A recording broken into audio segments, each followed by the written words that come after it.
Hello, everyone. My name is Obaseki, reporting from Toronto, Canada. I'm here in the studio with Mr. Daniel Edokpolo Obakuzuwa, all the way from Benin City. Hello, Mr. Daniel. Hello.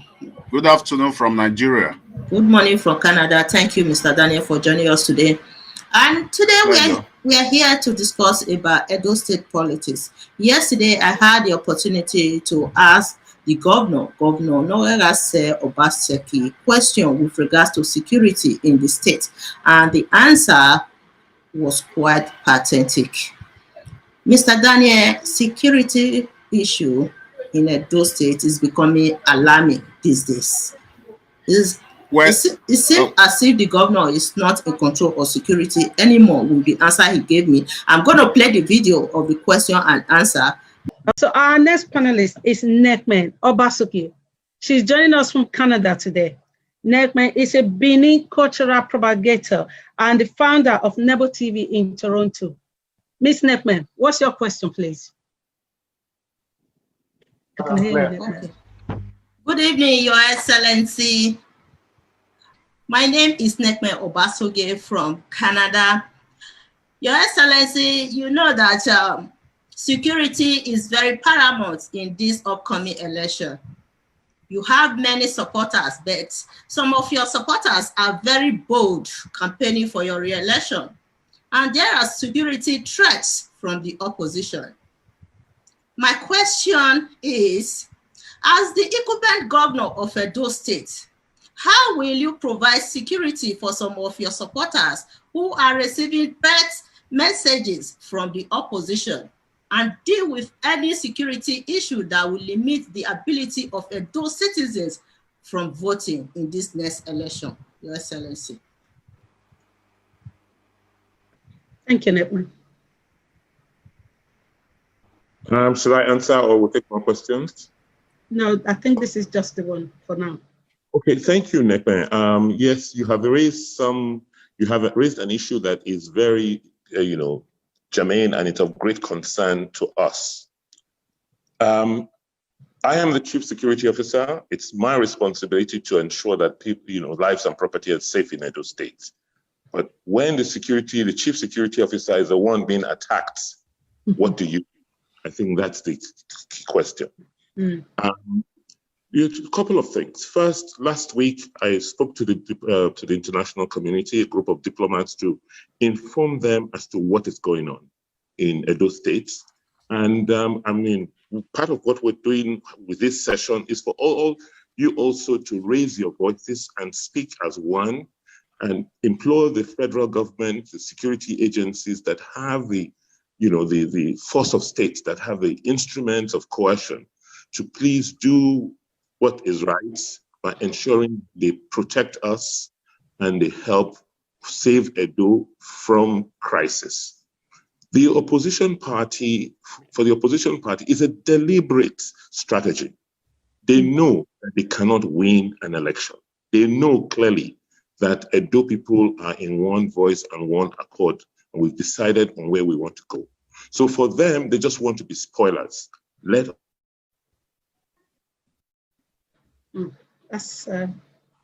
we can just give him a brief minute for him to get back with us. Let us create as much crisis. So there are strategies. First, a lot of negative propaganda and falsehoods.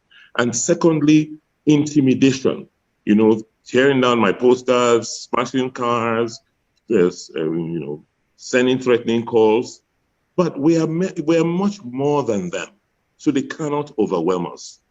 That is the good side of, but they want to provoke us into violence so that they will have excuses to either postpone the elections or to declare the elections as inconclusive.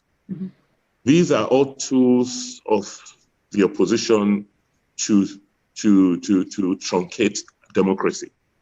And we have reported, we know who the culprits are, we know who their sponsors are, and we'll just keep putting pressure, and I will just implore all of you to come out, condemn it, tell your governments abroad, let them know what is going on in Edo State.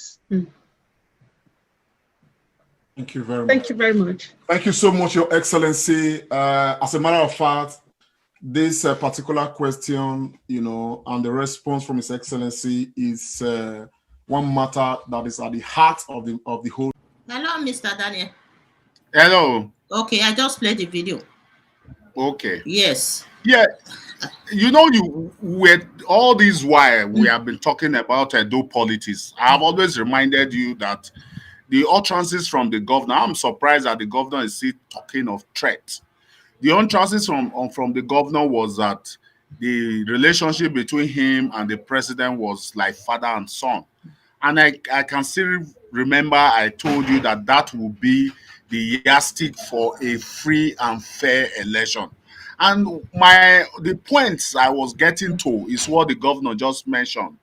They have their strategy. It's an APC strategy by force. You understand? If they are interested in your state, they will use the security might to undermine the election. Yeah. We have seen that happen in Rivers. We have seen that happen in Ekiti. Ekiti was worst. The governor was beaten to stupor. Yes. In Ekiti. Fire shake. You understand? We have seen that happen in Osun. Except the president or the APC is not interested in that state. That is when you can see a free, fair election. And when our governor, Obaseki, was talking of the relationship between the president, I felt that will help. Thank God he's saying that maybe the campaign organizations, they have another strategy. This is what, in all my view, my own opinion, trying to weigh both parties, I discovered that APC is not relying on crowd. They are not relying on their crowd or those who are supporting them. They are relying on that security apparatus that will help them ring the election for the state. That's what the governor said.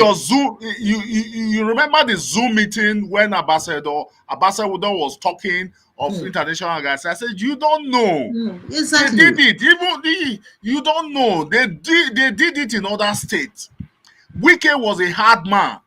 3 days to election, all the securities of Wike was removed. It was individuals by the federal government. Yes. Remove my God. details. That was what happened during the Rivers election. Almost the same thing going on with the governor now. Governor Obaseki. Almost the same thing. He's a bold man. He's a lion. That is the respect I have for Wike. Even if they says Wike is a bit very tough, I regard him so well. Because if in election your security details are removed from you, and you can still fight and win that election, then you are a superpower in Nigeria. And that was what happened. They do it. If the federal government is not interested in that election, fine. They will allow free fair. But if you watch, since, with all due respect to the president, and since APC came on board, they have never been a state where there is free, fair, and credible election. They have never been. Any of them can prove me wrong. They have never been. Mr. Daniel. They have their tricks. I said when the governor. After the election, they always go begging the international organization and they relax because they are leaders. It has been it's sad, but I don't know how the organization of Obaseki is going to work on this and how to get himself victorious in the election. That is, you remember there was a time I was telling you that the crisis in APC, because of the faction, maybe one side of the faction is supporting our governor, irrespective of the party he is. Then this relationship with the president will matters in that election. If the relationship is still, they are still prospect for Governor Obaseki. The prospect, thank God we have the campaign chairman for national from PDP, Wike. he should listen to Wike, how he overcome Rivers. Thank God the Benue State governor is PDP. He should also take advice from him how he overcome Benue, rather than crying out. Okay. Yeah. Thank God Tambuwa is a PDP governor. He should also meet Tambuwa and take advice on how he can overcome those issues. Okay. When he work with these governors, I am very sure he's going to be victorious. So he has to keep his head down. The campaign organization must meet these three governors and work out plans with them on how they overcome their state, more especially Rivers. Rivers was, in fact, that is where I respect that man, Wike. Wike, yeah. Wike is a tough 3 man. days to election, his security details were withdrawn from him. But why it concerns me and why I should speak about it is because it's most unfortunate. The Governors Forum is now a toothless bulldog. They can only bark, but they cannot bite. They can only bark, but they cannot bite. It's unfortunate. And I belong to such a forum that will bark and cannot bite. It's most unfortunate. Why? From day one, since 2015, since APC took over governance, and as I had the leadership of Governors Forum, everything died. Governors Forum is no longer the Governors Forum we used to have. I think Wike that described yes, the Governors I think Forum that as a toothless bulldog. a toothless bulldog, yes. And with that, that is why I said that he should take advice on how he's going to overcome the security threat for his election. From Governor Wike, we have that of Benue, Benue State Governor, who decamped, who was first-time APC governor and decamped to PDP because he didn't like the support of the president, Fulani destroying his people and farm. He now joined the PDP. It was also a very tough one for him. Eventually, he won that election, and today he's still he won the election. Today he's still the APC, the Benue State governor. He should also learn from Tambuwa. First tenure was APC, and today is PDP and remains governor. With these ones, I believe he can overcome. Because the reason, if you listen the way we have been talking about in this show, I've always emphasized that since the relationship between the governor and the president is still like father and son, it means the president will allow it free and fair. Now that he knows, forget about the president. and if you looked at I keep saying, hello.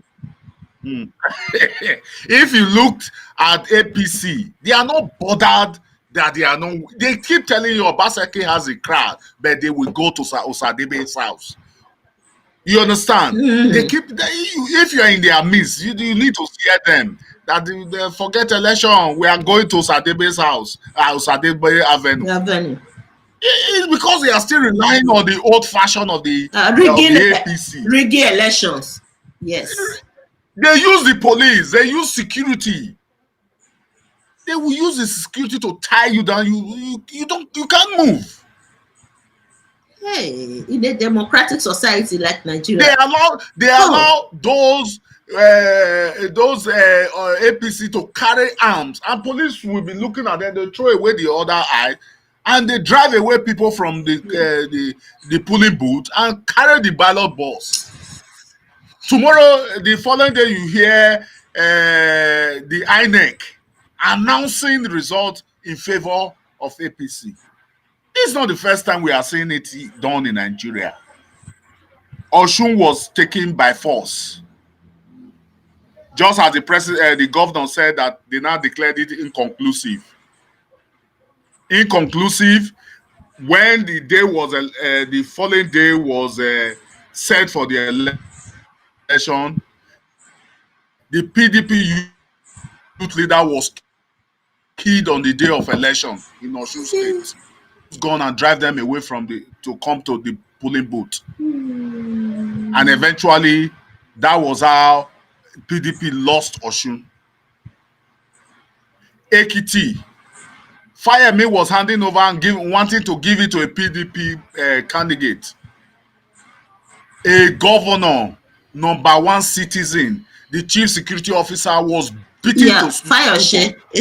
And information, yes, an information that talks from Benin was hired to Ekiti to do that damage in police uniform. In police uniform.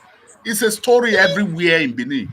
And some of the names we don't want to mention. No, we don't mention names here. Yeah. Yes. You understand? No, we are not mentioning names. And they did the damage. Took Ekiti by force. I don't know whether they have lifted Fayemi, the current governor's traveling ban.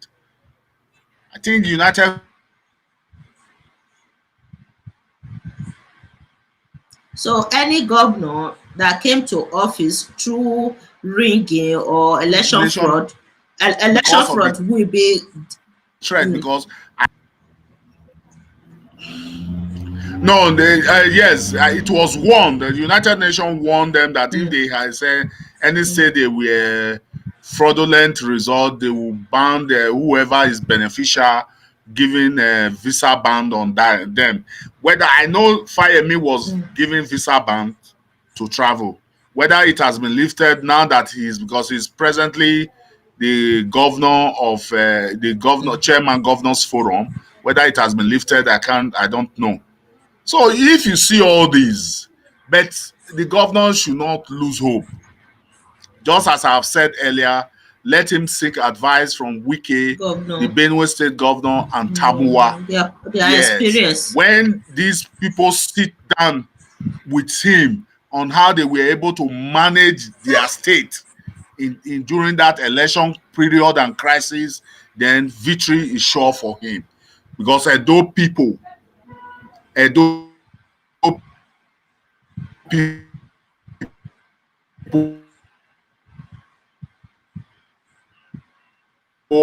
are in support of people. Because if I come out and place my vote for the governor, at the end of the day, election was manipulated and the other party was, you can see how they discourage people from voting. That has always been the pattern. If free and fair, there's no word in free and fair election. And the governor also giving free and fair. PDP is all the way. Edo has always been PDP state. You know what the governor said? You watch election, even presidential election. Buhari did not win Edo State. That's what they said. Yeah, he didn't. Mr. Danny, you know what the governor said? He did not win Edo State. The governor said that they are trying to provoke the PDP supporters into violence so that they will declare this election as inconclusive. That's what the governor said in his comment yesterday when I asked him the question. I will pray the governor not to allow that to happen. That's what the governor was saying. I will pray, yes. I will pray the governor not to allow that happen. If it does happen, I'm telling you, Edo people don't have that mind of coming out a day that will be set. I am living in this state. I know their mind. On that election day, all of them are willing. Call another day for election, they will not come out. Yes. Then If APC is able to give money to their supporters with transport and cars to the polling booth, definitely they have left the for APC. He should pray. He should go to. He should learn from Wike. Yeah. If election is being declared inconclusive in some states and he's already having majority, that even if you put all those elections together, it will not change the result. Fair for him. And though people are not afraid of those threats, on that very day, Edo people in their own volition go out to vote. That is very clear. So if Obaseki has any strategy, he should work to ensure that Edo people will come. They are not afraid of threat. Where he will have problem if that election is declared inconclusive, even if the federal government does not have the intention of ringing the election, Edo people, they take it so boring to go back to polling booth to vote. So let him, as we continue to pray for him, let him work his strategy. Edo people will come out. We have been hearing of security threats. How do you evaluate a result? Election sequence. Even in the presidential election, APC shared money well. They collected it. All polling booths I saw in Edo South were all PDP. They were there. But what happened during the state assembly election, which is now giving crisis? I thought people did not come out. They used the opportunity to ring it. And it was not all APC. The governor should be aware of this because he was also an APC member then. When their wish, the problem they don't have, when their wish is not granted, their wish was that Atiku should be the president that Buhari has failed. Truth is very bitter, but we'll say it sometime for you to analyze yourself. And when that did not happen, they lose all hope.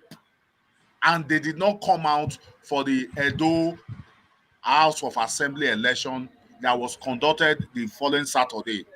And that was how the opportunity was given to APC that won. But should a by-election be created in an area, you see PDP winning. That was also what is going on in Osun. So with this analysis, past election, you should be able to prepare yourself to ensure that there is non-inconclusive.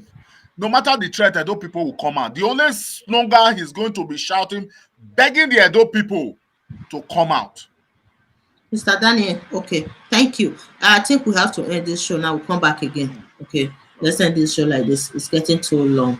Many people are complaining about our show being too long sometimes. They can't finish watching it. So let's end this show like this. Thank you, Mr. Daniel. Because you are there in Benin City, you know everything that is going on. So let's come back again for another topic. If we come back for today again, I'm not sure. Otherwise, it will be tomorrow.